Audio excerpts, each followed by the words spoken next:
Like other forms of yoga, can bhakti be performed passively, or does it always have to be active service? What we generally see is devotees running all around, dancing and kirtan and doing sankirtan and selling books and all kinds of things. But other yogas, pretty much all of the yogas, you just sit down and meditate. Ultimately, that's what you have to do. So is bhakti only mean active service? So if we look a little closely at Bhakti Rasamrita Sindhu, which we've been doing, we can see there's so many forms of bhakti which are doing nothing. Another way we can ask the question, does bhakti yoga, it means doing, or it means doing things, or does it also include doing nothing? So bhakti also includes doing nothing. And we gave so many examples of doing nothing. Nirmalya Ashwada, tasting the Nirmalya, wearing a garland, this is bhakti. And the very interesting one, which is a very deep one on the heart level, which is totally imperceptible, and even a limb of bhakti that you do without your active senses and without your working senses. And it's called number 44 Limma Bhakti, Tat Kripa Ikshanam. Tat Kripa Ikshanam. Seeing that mercy in your life, seeing the grace of God and Guru in your life. This is one Bhakti Anga. Amazing. And then he cites a famous verse from Brahma Stuti. Tate nukampam shushumik shamano punjana evatman kritam vipakam ridvag vapubir viradan namaste jiveta yo mukti pade sadayabak. Jiveta yo mukti pade sadayabak. This is a famous verse where so many things happened to me in my life due to my krita, my vipakam, kritam vipakam, my bad and sinful activities in my last life. I'm suffering in this life, or even in this life I'm suffering for my sins. So I should see that as anukampa. This is all Krishna's mercy. Tate nukampam, anukampa, shushumik shamano. This is the mercy of Krishna. This is tat kripa ikshanam. I'm seeing all these setbacks and all these diseases and sufferings that I'm presently experiencing, or I will experience in the future as a devotee. I'm seeing it as the mercy of Krishna. This is a limb of bhakti. And of the 64 limbs, as I mentioned, many of them, maybe 20 of them, are totally passive. This one doesn't include the knowledge-acquiring senses of Sri Murti Darshanam. One limb of bhakti is called Sri Murti Darshanam. Just with your working senses of your eyes to take darshan of Krishna Murti, Govindaji. But this one is just you close your eyes and you just feel, oh Krishna, you're so kind, you're so merciful. That's very nice. Very devotional and very internal and very individual, and doesn't require anybody else, because Krishna is in the heart of everyone, and every devotee has his own perception of Krishna in his or her heart.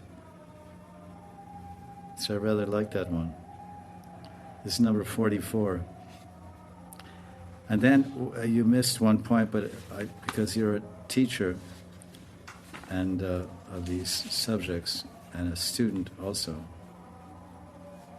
Number 43, I didn't remember this point, but it's very significant for anyone who's taking Diksha. Number 43 of the 64 limbs of devotion, this is a repeat. So for your benefit, out of my respect for you, I wanted to share this point, which I had forgotten. And it's significant, especially when preaching to new people, or to remember that. In Rupa Goswami's own words, which is repeated by Chaitanya Mahaprabhu in Madhya Lila, he says, number 43 limb of devotion is Atah Shravanam. Shravanam. Everyone knows Prahlad Maharaj, 7th Canto Bhagavatam, discussing the Vishnu Bhakti Vishnu Upasanam, Shravanam Kirtana Vishnu Smaranam. Rupa Goswami is mentioning. Now remember, this is all in the category of Vaidhi Sadhana. Verse 1 through 270 of 112, Nectar Devotion Part 1, Chapter 2, is all about Vaidhi Sadhana. And verse 270 to 309 is Raganuga Sadhana. So this is for everyone, all the devotees, the Raganuga Bhaktas and the Vaidhi Sadhakas. So he says, hearing, and then he says, Shravanam nam charita gunadinam, shutir bhavet. Adinam, beginning with hearing Krishna's name, qualities, and pastimes. And then he gives subsequent verses. So one by one. First he talks about hearing Krishna's name, and what is the value, and he cites a Purana, Garuda Purana. Then he talks about hearing Krishna's Lila, Charitra. Then he cites a verse from 4th Canto Bhagavatam, that he's never touched by, if anyone hears Krishna's Lila, he's never touched by hunger, thirst, fear, lamentation, or infatuation. That's the benefit. And Jiva Goswami comments and says, it seems like the descriptions, when one is hearing the descriptions of Krishna Lila, it sounds like words from the mouth of the saint, but actually it's nectar. It's nectar, amritam. It's expressive of itself. The nectar is expressing itself through the medium of the mouth of the saint. And as such, that nectar is self-illuminous. And it's just using the mouth of the saint to reveal itself. It seems like words, but it's a personal form of transcendental nectar. So the words from the saints, he's speaking akshar. Akshar means syllables of words. Everyone's speaking. So much gramyakata, nashunive. We should not hear. But Jiva Goswami says it's self-luminous nectar. And because it's nectar, it gives you immortality. And when you're in a platform of immortality or eternal life, there's no more hunger, thirst, fear, lamentation, and desire. So back to the beginning where he says Shravanam. Shravanam, hearing the name. So what example does he give about hearing the name? He doesn't talk about the holy name of Krishna, which he does in other places. He talks about Diksha mantras. Very significant.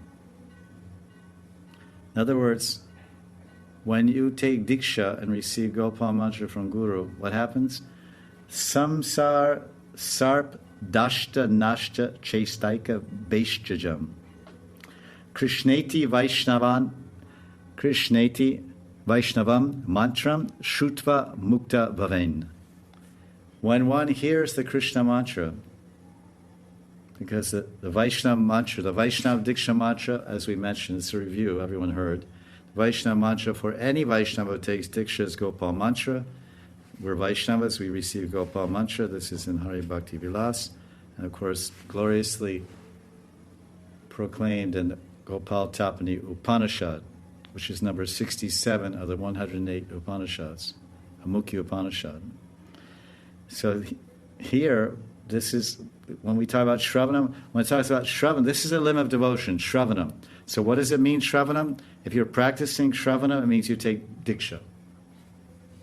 And what's the primary Diksha? What's the most important Shravanam you have to hear? It's a Gopal mantra from the Guru. Krishna Vaishnava mantra. Because the Krishna mantra, or the Krishna, in other words, we can say Krishna mantra, we can say Gopal mantra, we can say Krishna Vaishnava mantra, because they're all the same and equal, okay? Most of the time, everywhere it says Krishna mantra. When Lord Chaitanya is teaching these same principles to Sanatana Goswami, in Madhya Lila, he says Krishna mantra, he says Krishna mantra samsara mochan, Krishna nam prema Labhyate or something. It says, when one takes a Krishna mantra or Diksha mantra, then samsara mochan. And he gets free. Mocha means mukti, free from samsara. And when he, Krishna nam means the holy name of Krishna. Jaya Krishna Murari, Jaya Gopal Vanamali, and all the various names Lord Chaitanya chanted in Sankirtan, which you can read in Chaitanya Bhagavat. Jaya Krishna Murari, Gopala Vanamali, Jaya Krishna Murari Govinda Vanamali. It seems that he likes very much the name Vanamali, because I read the entire Chaitanya Bhagavat. I gave class on all the verses, and there are about 8 different times describing the Sankirtan of Lord Chaitanya. Did I make a post about this? I think I made a post about this also. And nowhere he's chanting the Hare Krishna mantra, by the way. But when he gave instruction, he told the Grihastas, listen, when you all get together, it says Karatal. He said you should clap your hands together in your house and you should sing Hare Krishna, Hare Krishna. So there's his shiksha, then there's his achar. So when he's giving shiksha, Lord Chaitanya is acting as guru. And he's telling the Grihastas, you chant the Hare Krishna mantra. When he himself is doing kirtan, he's relishing the Mahabhava Radharani. So there's Anukaran and Anusharan. So that's why the guru is required. Otherwise people imitate Lord Chaitanya, what he does in Anukaran, and that's aparad, and that will be nishval. So we have to know when to follow Lord Chaitanya's shiksha, that's called Anusharan, and when to worship his ecstasies and his different moods of Mahabhav and Gambhira Lila and other places. Yare deke tare ka Krishna Upadesh Amara Agaya Guru Hanitaridesh. Go everywhere and tell people about Krishna. He doesn't say go everywhere and tell people about Vanamali or Krishna Murari. So Krishna, when he's in South India and everyone's hearing him, he's South India, he's traveling down the road. He's not with his Antaranga Bhaktas. When he's with the general class, conditioned souls or anyone who may benefit and attain prema by seeing him or hearing his prema now. Krishna, Krishna, Krishna, Krishna. And then because they like Ram so much, everyone likes Ram Chandra down all South India, all of India in general. Ram, Ram, Ram.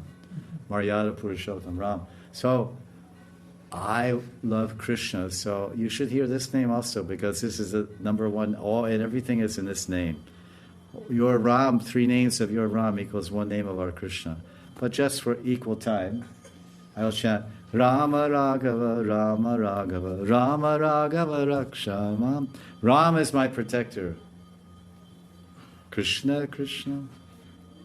But when he's in Navadvip Mandal with his Antaranga Bhaktas and his eternal associates, then there's no Krishna, Krishna. There's no Hare Krishna Mahamantra. And there's no Rama Raghava. Jaya Krishna Murari, Govinda Bhanavali, Jaya Gopala Murari. You know, it's very nice. I like these. Nam Sankirtan. So this is the point that when we take Diksha, Samsara Sarp Dashta Nashta, the snake, the teeth of the snake of samsara are broken, destroyed. So Diksha gives us samsara. Diksha gives us liberation from samsara. Oh, you got Diksha but you're still alive? Golok ne prapti. I mean, you haven't attained, you haven't gone to Golok. You're still here going to work, I'm still here going to work. So what's the difference? You took the Diksha, I didn't take the Diksha, I'm happy. Are you happy? You look miserable. Yeah, I'm miserable. But I didn't take Diksha, I'm happy. And you took Diksha and you're miserable. Yeah, but I'll be happy soon.